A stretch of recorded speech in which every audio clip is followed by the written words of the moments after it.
ओम शांति। 4 सितंबर 2025 की मुरली से सुनते हैं बाबा के आज के अनमोल मधुर महावाक्य। मीठे बच्चे, संगम पर तुम्हें प्यार का सागर बाप प्यार का ही वर्षा देते हैं, इसलिए तुम सबको प्यार दो, गुस्सा मत करो। मीठे बच्चे, संगम पर तुम्हें प्यार का सागर बाप प्यार का ही वर्षा देते हैं, इसलिए तुम सबको प्यार दो, गुस्सा मत करो। प्रश्न: अपने रजिस्टर को ठीक रखने के लिए बाप ने तुम्हें कौन सा रास्ता बताया है? उत्तर: प्यार का ही रास्ता बाप तुम्हें बतलाते हैं, श्रीमत देते हैं। बच्चे, हर एक के साथ प्यार से चलो, किसी को भी दुख नहीं दो। कर्मेंद्रियां से कभी भी कोई उल्टा कर्म नहीं करो। सदा यही जांच करो कि मेरे में कोई आसरी गुण तो नहीं है, मूडी तो नहीं हूँ, कोई बात में बिगड़ता तो नहीं हूँ। गीत। यह वक्त जा रहा है। ओम शांति। मीठे मीठे रूहानी बच्चों ने गीत सुना। दिन प्रतिदिन अपना घर अथवा मंजिल नज़दीक होती जाती है। अब जो कुछ श्रीमत कहती है उसमें गफलत ना करो। बाप का डायरेक्शन मिलता है कि सबको मैसेज पहुंचाओ। बच्चे जानते हैं लाखों करोड़ों को यह मैसेज देना है। फिर कोई समय आ भी जाएंगे जब बहुत हो जाएंगे तो बहुतों को मैसेज देंगे। बाप का मैसेज मिलना तो सबको है। मैसेज है बहुत सहज, सिर्फ बोलो, अपने को आत्मा समझ बाप को याद करो और कोई भी कर्मेंद्रियां से मनसा वाचा कर्मना कोई बुरा कर्म नहीं करना है। पहले मनसा में आता है तब वाचा में आता है। अभी तुमको राइट रॉन्ग समझने की बुद्धि चाहिए। यह पुण्य का काम है, यह करना चाहिए। दिल में संकल्प आता है गुस्से करें, अब बुद्धि तो मिली है, अगर गुस्सा करेंगे तो पाप बन जाएगा। बाप को याद करने से पुण्य आत्मा बन जाएंगे। ऐसे नहीं अच्छा अभी हुआ फिर नहीं करेंगे, ऐसे फिर कहते रहने से आदत पड़ जाएगी। मनुष्य ऐसा कर्म करते हैं तो समझते हैं यह पाप नहीं है, विकार को पाप नहीं समझते हैं। अभी बाप ने बताया है यह बड़े ते बड़ा पाप है, इन पर जीत पाना है और सबको बाप का मैसेज देना है कि बाप कहते हैं मुझे याद करो, मौत सामने खड़ा है। जब कोई मरने पर होते हैं तो उनको कहते हैं गॉड फादर को याद करो, रिमेंबर गॉड फादर। वह समझते हैं यह गॉड फादर पास जाते हैं, परंतु वो लोग यह तो जानते नहीं कि गॉड फादर को याद करने से क्या होगा, कहाँ जाएंगे। आत्मा एक शरीर छोड़ दूसरा लेती है, गॉड फादर के पास तो कोई जा ना सके। तो अब तुम बच्चों को अविनाशी बाप की अविनाशी याद चाहिए। जब तमो प्रधान दुखी बन जाते हैं तब तो एक दो को कहते हैं गॉड फादर को याद करो। सब आत्माएं एक दो को कहती हैं, कहती तो आत्मा है ना, ऐसे नहीं कि परमात्मा कहते हैं। आत्मा आत्मा को कहती है बाप को याद करो। यह एक कॉमन रस्म है। मरते समय ईश्वर को याद करते हैं। ईश्वर का डर रहता है, समझते हैं अच्छे व बुरे कर्मों का फल ईश्वर ही देते हैं। बुरा कर्म करेंगे तो ईश्वर धर्मराज द्वारा बहुत सजा देंगे, इसलिए डर रहता है। बरोबर कर्मों की भोगना तो होती है ना। तुम बच्चे अभी कर्म अकर्म विकर्म की गति को समझते हो, जानते हो यह कर्म अकर्म हुआ। याद में रह जो कर्म करते हैं वह अच्छे करते हैं। रावण राज्य में मनुष्य बुरे कर्म ही करते हैं। राम राज्य में बुरा कर्म कभी होता नहीं। अब श्रीमत तो मिलती रहती है, कहाँ बुलावा होता है, यह करना चाहिए व नहीं करना चाहिए। हर बात में पूछते रहो। समझो कोई पुलिस की नौकरी करते हैं तो उन्हें भी कहा जाता है तुम पहले प्यार से समझाओ, सच्ची ना करे तो बाद में मार।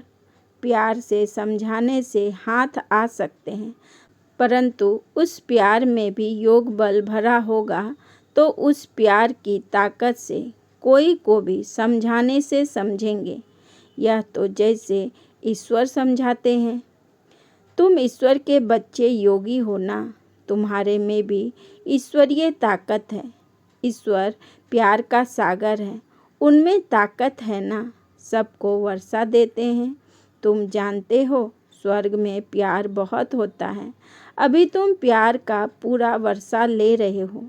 लेते लेते नंबरवार पुरुषार्थ करते करते प्यारे बन जाएंगे। बाप कहते हैं किसी को भी दुख नहीं देना है, नहीं तो दुखी होकर मरेंगे। बाप प्यार का रास्ता बताते हैं। मनसा में आने से वह शक्ल में भी आ जाता है। कर्मेंद्रियां से कर्म किया तो रजिस्टर खराब हो जाएगा। देवताओं की चाल चलन का गायन करते हैं ना, इसलिए बाबा कहते हैं देवताओं के पुजारियों को समझाओ। वह महिमा गाते हैं आप सर्वगुण संपन्न 16 कला संपूर्ण हो और अपनी चाल चलन भी सुनाते हैं, तो उनको समझाओ तुम ऐसे थे, अब नहीं हो, फिर होंगे जरूर। तुमको ऐसा देवता बनना है तो अपनी चाल ऐसी रखो तो तुम यह बन जाएंगे। अपनी जांच करनी है। हम संपूर्ण निर्विकारी हैं, हमारे में कोई आसुरी गुण तो नहीं है, कोई बात में बिगड़ता तो नहीं हूँ, मुड्डी तो नहीं बनता हूँ। अनेक बार तुमने पुरुषार्थ किया है। बाप कहते हैं तुमको ऐसा बनना है, बनाने वाला भी हाजिर है। कहते हैं कल्प कल्प तुमको ऐसा बनाता हूँ। कल्प पहले जिन्होंने ज्ञान लिया है वह जरूर आकर लेंगे। पुरुषार्थ भी कराया जाता है और बेफिक्र भी रहते हैं। ड्रामा की नूद ऐसी है। कोई कहते हैं ड्रामा में नूद होगी तो जरूर करेंगे, अच्छा चाट होगा तो ड्रामा कराएगा। समझा जाता है उनकी तकदीर में नहीं है। पहले पहले भी एक ऐसे बिगड़ा था, तकदीर में नहीं था। बोला ड्रामा में होगा तो ड्रामा हमको पुरुषार्थ कराएगा, बस छोड़ दिया। ऐसे तुमको भी बहुत मिलते हैं। तुम्हारा एम ऑब्जेक्ट तो यह खड़ा है, बैज तो तुम्हारे पास है। जैसे अपना पोता मेल देखते हो तो बैज को भी देखो, अपनी चाल चलन को भी देखो।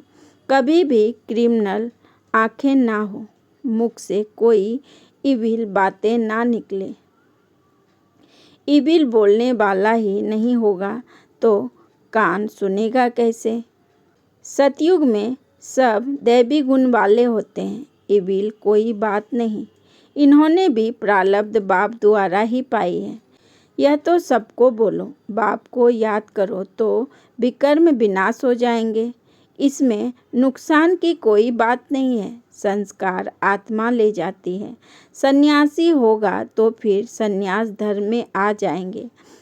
झाड़ तो उनका बढ़ता रहता है ना। इस समय तुम बदल रहे हो, मनुष्य ही देवता बनते हैं। सब कोई इकट्ठे थोड़े ही आएंगे फिर नंबरवार। ड्रामा में कोई बिगड़ समय एक्ट थोड़े ही स्टेज पर आ जाएंगे, अंदर बैठे रहते हैं। जब समय होता है तो बाहर स्टेज पर आते हैं पाट बजाने। वह है हद का नाटक, यह है बेहद का। बुद्धि में है हम एक्टर्स को अपने समय पर आकर अपना पार्ट बजाना है। यह बेहद का बड़ा झाड़ है, नंबरवार आते जाते हैं। पहले पहले एक ही धर्म था, सभी धर्म वाले तो पहले पहले आ ना सके। पहले तो देवी देवता धर्म वाले ही आएंगे पार्ट बजाने, सो भी नंबरवार। झाड़ के राज को भी समझाना है। बाप ही आकर सारे कल्प वृक्ष का ज्ञान सुनाते हैं। इनकी भेंट फिर निराकारी झाड़ से होती है। एक बाप ही कहते हैं मनुष्य सृष्टि रूपी झाड़ का बीज मैं हूँ। बीज में झाड़ समाया हुआ नहीं है, लेकिन झाड़ का ज्ञान समाया हुआ है। हर एक का अपना अपना पाठ है। चैतन्य झाड़ है ना, झाड़ के पत्ते भी नंबरवार निकलेंगे। इस झाड़ को कोई भी समझते नहीं है। इनका बीज ऊपर में है, इसलिए इनको उल्टा वृक्ष कहा जाता है। रचयिता बाप है ऊपर में। तुम जानते हो, हमको जाना है घर जहाँ आत्माएं रहती हैं। अभी हमको पवित्र बनकर जाना है। तुम्हारे द्वारा योग बल से सारी विश्व पवित्र हो जाती है। तुम्हारे लिए तो पवित्र सृष्टि चाहिए ना। तुम पवित्र बनते हो तो दुनिया भी पवित्र बनानी पड़े। सब पवित्र हो जाते हैं। तुम्हारी बुद्धि में है, आत्मा में ही मन बुद्धि है ना, चैतन्य है। आत्मा ही ज्ञान को धारण कर सकती है। तो मीठे मीठे बच्चों को यह सारा राज बुद्धि में होना चाहिए। कैसे हम पूर्व जन्म लेते हैं। 84 का चक्र तुम्हारा पूरा होता है तो सबका पूरा होता है। सब पावन बन जाते हैं। यह अनादि बना हुआ ड्रामा है। एक सेकेंड भी ठहरता नहीं है। सेकेंड बाय सेकेंड जो कुछ होता है सो फिर कल्प बाद होगा। हर एक आत्मा में अविनाशी पार्ट भरा हुआ है। वह एक्ट करके 2-4 घंटे का पार्ट बजाते हैं। यह तो आत्मा को नेचुरल पार्ट मिला हुआ है, तो बच्चों को कितनी खुशी होनी चाहिए। अतीन्द्रिय सुख अभी संगम का ही गाया हुआ है। बाप आते हैं 21 जन्मों के लिए। हम सदा सुखी बनते हैं। खुशी की बात है ना।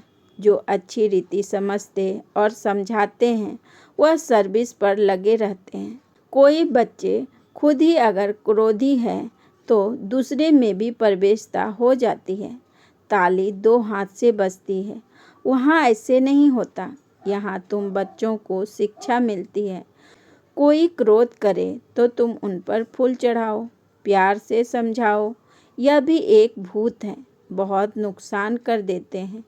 क्रोध कभी नहीं करना चाहिए। सिखलाने वाले में तो क्रोध बिल्कुल नहीं होना चाहिए। नंबरवार पुरुषार्थ करते रहते हैं। किसका तीव्र पुरुषार्थ होता है, किसका ठंडा।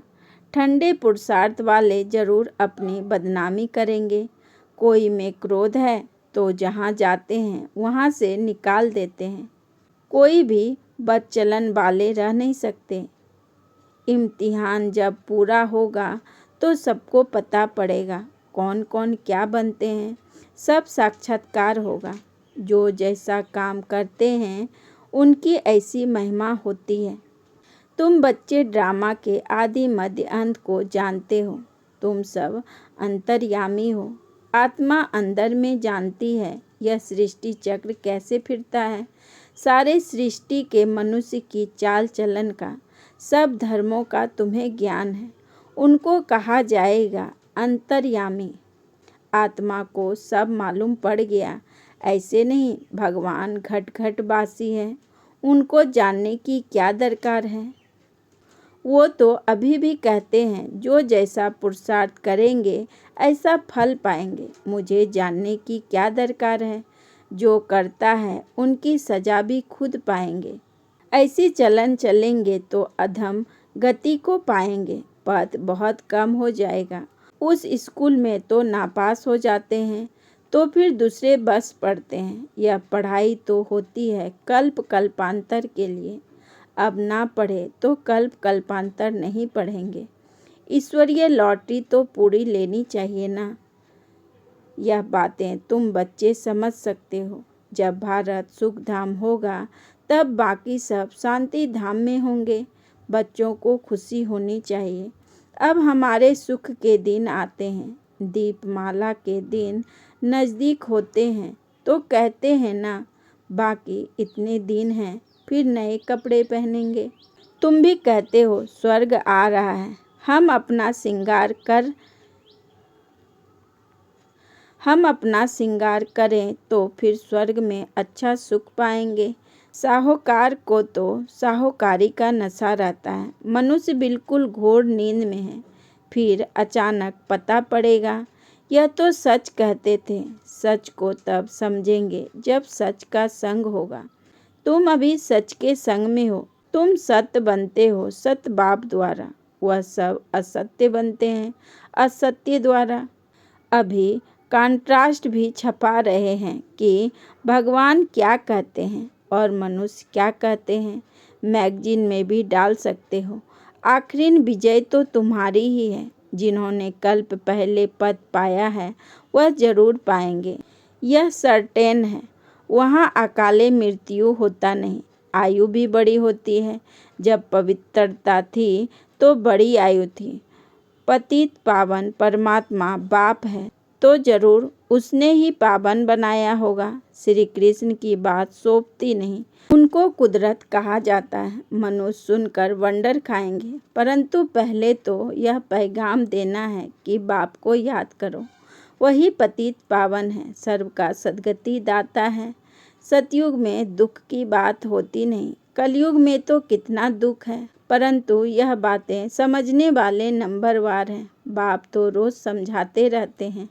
तुम बच्चे जानते हो शिव बाबा आया हुआ है हमको पढ़ाने, फिर साथ ले जाएंगे। साथ में रहने वालों से भी बांधेलियाँ ज़्यादा याद करती है, वह उच्च पद पा सकती है। यह भी समझ की बात है ना। बाबा की याद में बहुत तड़पती है। बाप कहते हैं बच्चे याद की यात्रा में रहो, दैवी गुण भी धारण करो तो बंधन कटते जाएंगे, पाप का घड़ा खत्म हो जाएगा। अच्छा, मीठे मीठे सिक्की लधे बच्चों प्रति माता पिता बाप दादा का याद प्यार और गुड मॉर्निंग। रूहानी बाप की रूहानी बच्चों को नमस्ते। हम रूहानी बच्चों की रूहानी बाप दादा को पदम गुना नमस्ते नमस्ते नमस्ते, गुड मॉर्निंग। शुक्रिया बाबा, शुक्रिया। धारणा के लिए मुख्य सार। नंबर 1, अपनी चाल चलन देवताओं जैसी बनानी है। कोई भी इबिल बोल मुख से नहीं बोलने हैं। यह आंखें कभी क्रिमिनल ना हो। नंबर 2, क्रोध का भूत बहुत नुकसान करता है। ताली 2 हाथ से बजती है, इसलिए कोई भी क्रोध करे तो किनारा कर लेना है, उन्हें प्यार से समझाना है। वरदान, त्याग तपस्या और सेवा भाव की विधि द्वारा सदा सफलता स्वरूप भव। त्याग तपस्या और सेवा भाव की विधि द्वारा सदा सफलता स्वरूप भव। विस्तार में बाबा ने कहा, त्याग और तपस्या ही सफलता का आधार है। त्याग की भावना वाले ही सच्चे सेवाधारी बन सकते हैं। त्याग से ही स्वयं का और दूसरों का भाग्य बनता है और दृढ़ संकल्प करना यही तपस्या है। तो त्याग तपस्या और सेवा भाव से अनेक हद के भाव समाप्त हो जाते हैं। संगठन शक्तिशाली बनता है। एक ने कहा, दूसरे ने किया। कभी भी तू मैं मेरा तेरा ना आए तो सफलता स्वरूप निर्विघ्न बन जाएंगे। स्लोगन, संकल्प द्वारा भी किसी को दुख ना देना, यही संपूर्ण अहिंसा है। संकल्प द्वारा भी किसी को दुख ना देना, यही संपूर्ण अहिंसा है।